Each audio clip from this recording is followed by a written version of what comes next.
ఆధ్యాత్మిక మిత్రులకు నమస్కారం. ఇక్కడ దుఃఖానికి మూలమైనటువంటి విషయం ఏమిటి అంటే అశాశ్వతమైనటువంటి భ్రమతో కూడినటువంటి సుఖాలు ఏవైతే ఉన్నాయో అవి శాశ్వతంగా ఉండాలి అని ఎవరైతే కోరుకుంటున్నారో వాళ్ళే దుఃఖపడటం అనేది జరుగుతుంది. ఎందుకంటే ఇది శరీరం ఉంది, ఈ శరీరం అనేది నాశనం అయిపోతుంది, ఒకనాటికి ఇది కూడా వదిలేయాల్సినటువంటి విషయం.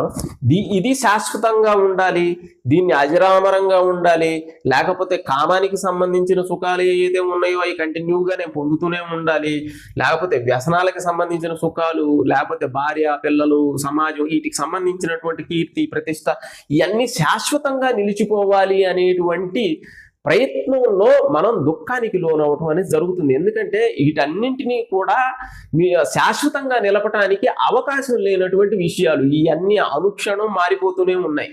ఇవన్నీ మారిపోయేటువంటి విషయాలు, వినాశనం వైపు మరణం వైపు వెళ్ళిపోయేటువంటి విషయాల్ని శాశ్వతంగా నిలపాలి అనేటువంటి ప్రయత్నంలో వ్యక్తి మళ్ళీ పుట్టడం ఇక్కడ ఈ భ్రమని స్థిరం చేసుకోవాలి, ఈ సుఖాన్ని స్థిరం చేసుకోవాలి అనేటువంటి విషయంలోనే మనిషి ఎప్పుడూ కూడా దుఃఖాలను కొని తెచ్చుకోవడం అనేది జరుగుతుంది.